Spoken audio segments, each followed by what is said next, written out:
अस्सलाम वालेकुम guys. Let's start. हमारा P1 का लास्ट टॉपिक है इंटीग्रेशन। इसको स्टार्ट करते हैं। सबसे पहले तो देखिए इंटीग्रेशन है क्या। लेकिन इंटीग्रेशन को स्टार्ट करने से पहले हम फंक्शन कोई एक सिंपल सा फंक्शन कंसिडर करते हैं और वहां से इस चीज को डेवलप करने की कोशिश करेंगे। मिसाल के तौर पे मैं एक फंक्शन लेता हूँ x³ + 4। जिस चीज का हमें ऑलरेडी पता है वो है डेरिवेटिव।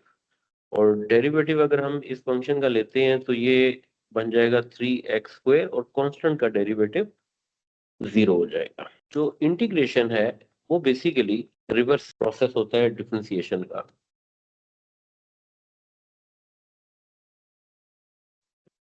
अच्छा, अब क्योंकि इंटीग्रेशन अप्लाई करेंगे तो इंटीग्रेशन का रूल यहाँ पे बता देता हूँ, और वो जाहिर है जब मैं एग्जांपल साथ साथ कराऊंगा तो वो रूल भी क्लियर होता जाएगा। फॉर एग्जांपल कि किसी भी फंक्शन का इंटेग्रल लेना है, उसका ये इंटेग्रल का साइन है ये dx, ये शो करता है कि with respect to x integrate कर रहा है। इसमें आपने वन को प्लस करना है और वन को प्लस करके पावर में जो आंसर आएगा उससे डिवाइड कर देना है। और हर इंटेग्रल के साथ आपने प्लस सी लगाना है, यानी कांस्टेंट ऑफ इंटीग्रेशन इसको हम बोलते हैं। देखिए जी, ये जो स्टेप है इसमें हम इंटेग्रल अप्लाई करते हैं। देखिए, जब आप इंटेग्रल अप्लाई करेंगे तो ये इंटेग्रल का सिंबल है, लेफ्ट साइड पे अप्लाई किया। और जब आप इंटेग्रल अप्लाई करते हैं साथ हम dx लिखते हैं, जो कि ये बताता है कि हम integral with respect to x ले रहे हैं। और ये आ गया integral of 3x² on right hand side, और साथ हमने dx मेंशन कर दिया। अब यहां से नेक्स्ट इंटेग्रल लेने से पहले ये चीज देख लें कि हमने ये पढ़ा था कि d/dx of y which we write as dy/dx। ये जो d होता है ये शो करता है डिफरेंशिएशन का, जिसको हम डेरिवेटिव भी बोलते हैं। dx होता है विद रिस्पेक्ट टू x, यानी इसका मतलब है बेसिकली जो d है दैट स्टैंड्स फॉर डेरिवेटिव, और इसका रिवर्स होगा इंटेग्रल। अगर आप इस क्वेश्चन को just for understanding of y and dx कर लें, इंटेग्रल जो है वो वेरिएबल का लिया जाता है 3x²। 3 कोफिशिएंट है, मल्टीप्लाई हो रहा है, इसको हम बाहर लिख लेते हैं। अब देखिए जरा कि डेरिवेटिव और इंटेग्रल को आपस में कैंसिल कर देते हैं, और ये dx से कटेगा तो इसका मतलब है y रह जाएगा। अब जरा आप इसको रिलेट करें कि dy का जब आपने इंटेग्रल लिया dy/dx का, तो वो फंक्शन y आ जाएगा, यानी इसका मतलब है डेरिवेटिव खत्म हो गया। और ये जो रूल है इंटेग्रल का, जब आप इसको अप्लाई करेंगे राइट हैंड साइड पे x² के ऊपर, तो रूल ये बनता है कि आपने पहले पावर में वन को प्लस करना है और जो भी आंसर आएगा उससे डिवाइड कर देना है और प्लस सी कर देंगे, ये और ये कैंसिल हो जाएगा। y का आंसर आ जाएगा x³ और प्लस सी। मतलब ये हुआ कि जब हमने फंक्शन का डेरिवेटिव लिया तो वो 3x² आ रहा था, इसका इंटेग्रल लेंगे तो वो फंक्शन दोबारा आ जाएगा। लेकिन आपके माइंड में भी एक क्वेश्चन आएगा कि हमने इंटेग्रल लिया तो x³ + 4 नहीं आया और हमारा आंसर आ रहा है x³ + c। इसको भी हम अभी डिस्कस करते हैं, ये 4 क्यों नहीं आया। अच्छा, इसको डिस्कस करने के लिए आप जरा इस तरह सोचें, d/dx of constant number is equal to 0। अब 4 कांस्टेंट था, उसका डेरिवेटिव 0 आ गया। लेकिन आप किसी भी कांस्टेंट का डेरिवेटिव ले लें, वो क्या आ जाएगा, वो 0 आएगा। ठीक है, किसी भी कांस्टेंट का डेरिवेटिव लें वो 0 आता है। मतलब ये हुआ कि डेरिवेटिव लेने से 0 आया, और 0 का इंटेग्रल लें तो वो कांस्टेंट आएगा, क्योंकि कोई भी फिक्स नंबर कांस्टेंट है और हर कांस्टेंट का डेरिवेटिव 0 है। ठीक है, तो अब हमें ये नहीं पता चलता कि ये जो c आ रहा है ये किस कांस्टेंट की वजह से आ रहा है।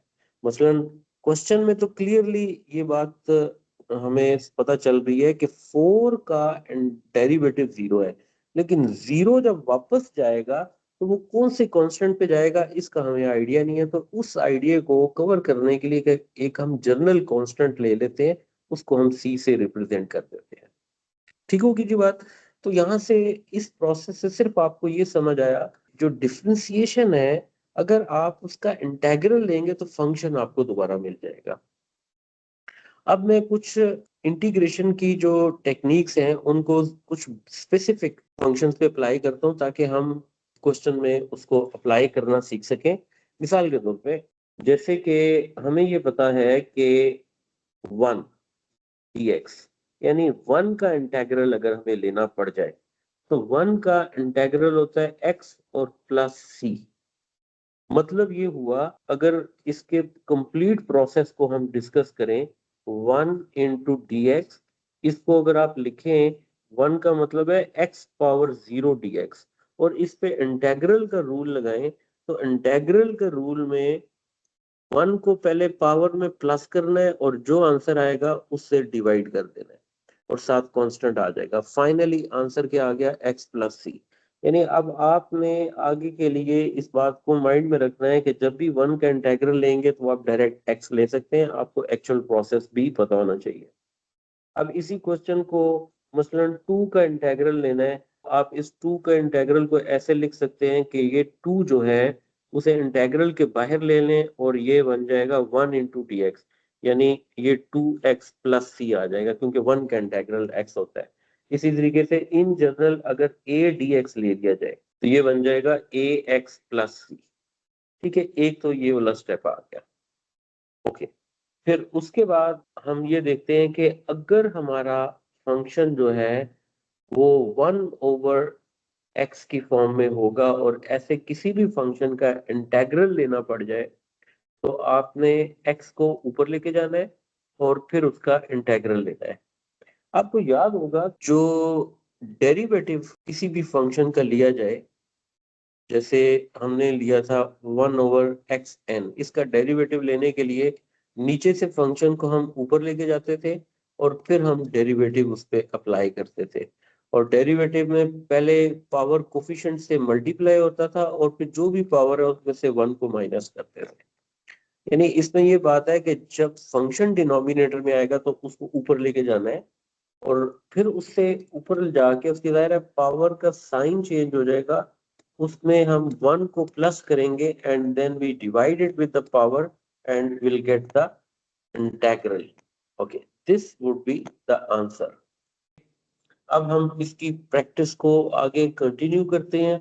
Exercise 9A, find y in terms of x for each of the following. A part is dy by dx is equal to 15x square। आपको पेपर में ऐसे क्वेश्चन काफी ज्यादा मिलेंगे कि उसमें फंक्शन डेरिवेटिव से स्टार्ट हो रहा होगा और वो आपसे कहेगा कि आपने y in terms of x find करना है। हम यहाँ पे लिख देते हैं कि हम क्या प्रोसेस करने जा रहे हैं, इंटीग्रेटिंग। देखो dy से y निकालना है, इसका मतलब है डेरिवेटिव खत्म करना है और डेरिवेटिव खत्म होगा सिर्फ और सिर्फ इंटेग्रल से। अब जब आप इंटीग्रेटिंग लिख लेंगे तो आप dy बाई dx को डायरेक्ट y ले सकते हैं और यहाँ पे मैं लिख देता हूँ 15x स्क्वायर एंड dx। अब इसमें चेक करें कि 15 कोफिशिएंट है, x स्क्वायर वेरिएबल है और इंटेग्रल वेरिएबल का लिया जाता है। जो चीज मल्टीप्लाई हो रही है उसको आप इंटेग्रल के बाहर लिख सकते हैं और ये रह जाएगा x स्क्वायर एंड dx। और इसके बाद आप इसका इंटेग्रल ले सकते हैं, ये इसका इंटेग्रल बन जाएगा। देखिए पावर में 1 को प्लस करें, एक सिंपल प्रोसेस है तो आप इसको डायरेक्ट भी कर सकते हैं कि पावर में 1 को ऐड करके 3 बन गया और उस 3 से डिवाइड कर दें। अब इसमें सिंप्लीफिकेशन हो रही है, उसको सिंप्लीफाई जरूर करें। y का आंसर आ जाएगा 5x³ प्लस c। ले जी, ये इसके एक पार्ट का आंसर हो गया। बी सी डी पार्ट बिल्कुल इसी पैटर्न पर है और मैं आपको टाइम दे रहा हूँ। आप you can take 2 minutes for B and C part. Copy अपनी साथ रखें, पेन साथ रखें ताकि साथ साथ आप इसको नोट भी करते जाएं और इसको सॉल्व भी करते जाएं। Yes everyone, please start B part and C part. 2x power 7, yes जी। किसी को बी पार्ट में प्रॉब्लम हो तो प्लीज वो मुझसे पूछ ले। Okay, you can tell C parts answer. 3x power 4, yes, exactly. So I'm doing the steps, you people can tally the steps, and it is 12x 4 over 4 plus c. After simplification we'll get the answer. It is 3x power 4 and plus c. Yes, don't forget to write c. Okay, let's come to d part. It is dy by dx is equal to 3x square. Alright, ये बार बार आपको ये mention करूंगा कि integrating इसका मतलब है the process we are going to follow is integral. So dy by dx will turn into y and we put the integral sign. देखें x square is in denominator, so you need to bring it into numerator, the first thing. And you can directly write the answer even like it is minus 2 plus 1. You're going to add 1 to the power, and whatever the resulting answer you'll get, you can divide it by that. तो ये वाला answer आ जाएगा। Otherwise आप इसको जरूर समझें कि जो कोफिशिएंट होता है उसको आप इंटेग्रल के बाहर लिख सकते हैं। अब ये फाइनल आंसर आ रहा है 3x पावर माइनस 1, और ये नेगेटिव साइन 3 के साथ डाल देते हैं और इसको एक स्टेप और लिख लेते हैं कि -3 ओवर x प्लस सी। अब ये यहां से याद रखिएगा, अगर x डिनोमिनेटर में आएगा इसको ऊपर लेके जाना जरूरी है, फिर इंटेग्रल लेना है, यहीं से इंटेग्रल नहीं लेना। ये था जी इसका डी पार्ट। और अब आप लोगों ने इसमें ई पार्ट वो आप लोग ट्राई करेंगे। D Y by D X is equal to 1/2x³ और इसी तरीके से एफ पार्ट भी मैं यहाँ पे लिख रहा हूँ ताकि आप लोग जरा इन दो पार्ट्स की प्रैक्टिस कर लें जी। अब ई और एफ पार्ट आप लोग करके मुझे बताएं। -1/x plus C. Okay, let's see that. X square होएगा, ठीक है। अच्छा, so you have obtained minus x square. Okay, let's see that. We are integrating, then dy by dx will turn into equal to y, and when you put integral sign, देखें आप जरा check करें कि क्या आप लोगों ने ये स्टेप किया, and 1/2 is a coefficient, so you can write it outside the integral sign. It becomes x power -3 dx. Okay, now in this step I'll apply integral sign. One more thing, again, when you apply integral sign, so when you add 1 to the power, so you'll not write the integral sign. अब देखिए मैं जिस time -3 में 1 को add करूंगा, ठीक है, तो इसका मतलब ये होगा कि इंटेग्रल का साइन खत्म हो जाएगा और इसका जो आंसर आएगा I divide it with that answer and then I put plus C, and here I need to simplify. it becomes -1/4 x power -2 plus c, and in the next step I can write it -1/4 x square plus c. So this is the answer. अब आप जरा check करें कि आपके answer में mistake क्यों आई है। ये 1/4 कहां से गायब हो गया? x को लेके जाना है ना। अगर आप 2 को लेके जाएंगे तो 2 की पावर भी तो -1 होगी ना।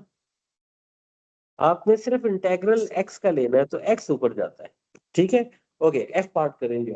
Alright, so I'm applying integral rule.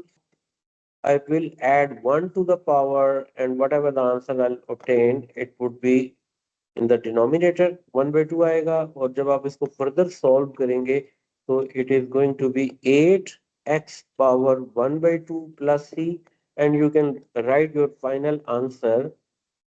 1/2 is on x, so you can write square root of x. This is the जी। चेक कर ले सारे लोग। ओके, अब जरा आगे बढ़ते हैं। देखें, now we have the derivative function f dash of x, which is in the form of an expression like this is f dash of x, shows derivative.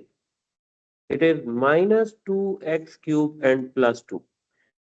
Now we integrate, and then this derivative function will become f of x, and let's apply integral to the expression.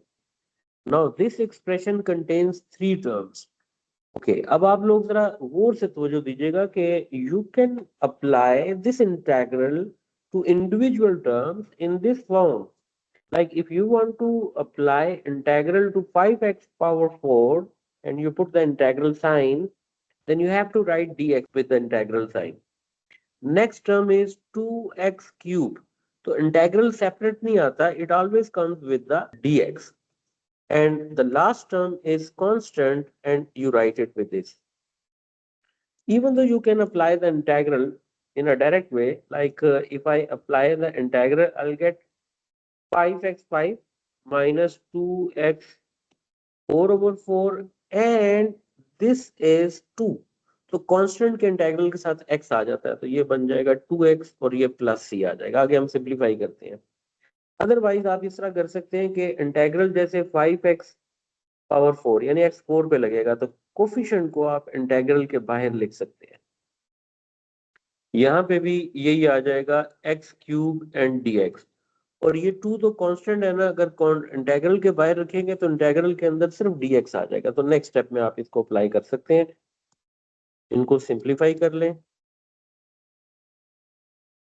This is the function.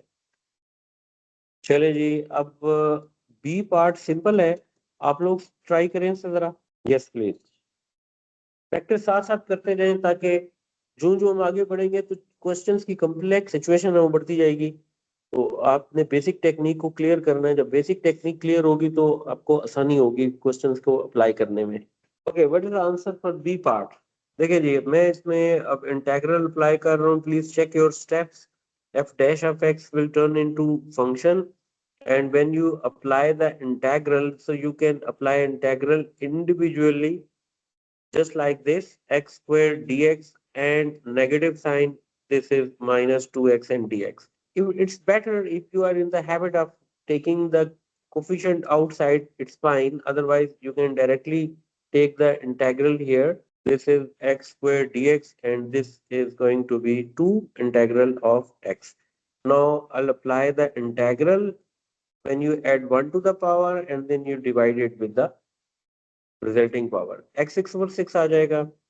It is x cube over 3. This is minus 2x square over 2 and plus constant. Apply simplification and our final answer would be 1 by 2 x6 plus 1 by 3 x cube minus x square plus c, and this is the answer. चलिए c part में solve करते हो, फिर d part आप करिएगा. इसमें f dash of x is equal to 2 over x cube plus 8 over x square and plus 6x. Again, f dash of x will become f of x, and here we apply the integral and 2x cube dx. So we can take the integral individually. Whenever you have the denominator with the variable, so you need to write it in numerator by changing the power sign. ये देखें, अब ये आ जाएगा integral x power minus 2 dx. और ये तो चलें simple है, आप यहाँ पे इंटेग्रल भी ले सकते हैं इसी स्टेप पे.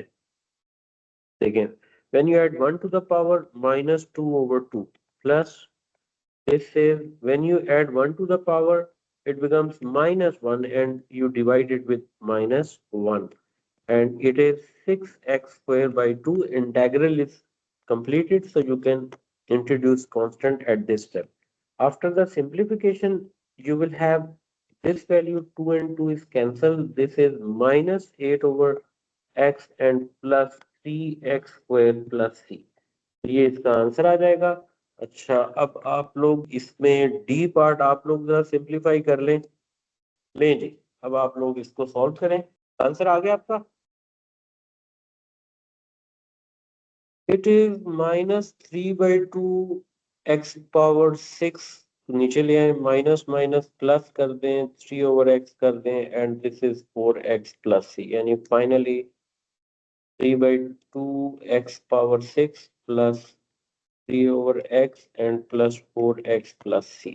ठीक है जी, ये फंक्शन आ गया। इसका मतलब है डेरिवेटिव फंक्शन से हमने फंक्शन में कन्वर्ट कर दिया। अब ये अच्छा, सब लोग जरा इसको देख लें कि if you have a constant for integration, so it is going to be 4x plus c. If it is minus 5 dx, it is going to be minus 5x plus c. If it is 1 by 3 dx, it is going to be 1 by 3x plus c. यानी constant के integral के साथ x आ जाता है। तो ये आप लोग जरा इसको अच्छे तरीके से प्रैक्टिस में रख लें। यहाँ तक किसी को कोई कंफ्यूजन हो, कोई प्रॉब्लम हो, you can ask. conceptual problem, any confusion? All right. Okay, let's move to the next question. Again, we are finding the integral. Just read the question. You need to find y in terms of x. And if I consider the function, the part A, it is x into x plus 5. देखिए, जैसे आप derivative में करते थे ना कि you have the bracket, so first of all you open the bracket, you simplify the bracket, and then you take the derivative. We follow the same procedure for integration as well. If you have the function in brackets, open the bracket, simplify it, and then integrate. If you have the function with the denominator, ठीक है जी, like quotient function, जैसे d part आपके सामने है, तो आपने denominator खत्म करना है। जैसे भी आप खत्म करेंगे उसको सिंप्लीफाई करेंगे, फिर इंटीग्रल लेंगे। यानी इसका मतलब है कि अगर मैंने इसको इंटीग्रेट करना है, देखें, I'll write dy by dx will be equal to y, integral will be x square plus 5x and dx। देखिए, मैंने इसमें x को मल्टीप्लाई करके एक सिंगल एक्सप्रेशन बना दिया है। अब आप इसमें हर एक के साथ सेपरेट इंटीग्रल लेके लिख सकते हैं। अब ये देखें, पावर 2 है, 1 ऐड करेंगे 3/3, 5x पावर 1 है, 1 ऐड करेंगे इट बिकम्स 2/2 प्लस c। तो ये इसका आंसर आ जाएगा। ठीक हो गया। इसी तरीके से इसका बी पार्ट लें जी, आप लोग बी पार्ट करें जरा।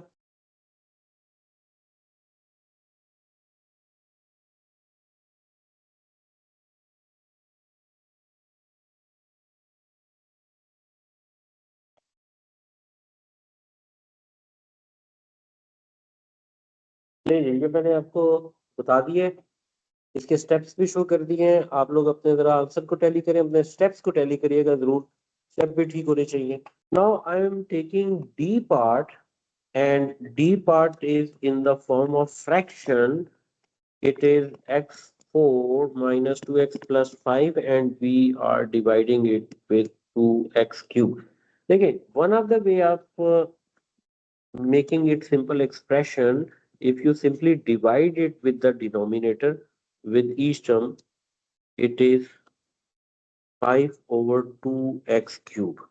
Okay, then dy by dx will become, देखें कि x क्यूब इससे सॉल्व हो जाएगा, तो it is 1/2x, 2 and 2 is cancel, and x will cancel with this, and in denominator will have x square. So let's take that number to numerator, and it is 5/2 and x power is -3.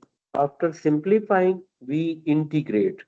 Then dy by dx will be equal to y, and here we'll take the integral to each term, and it is 5/2 x power -3 and dx.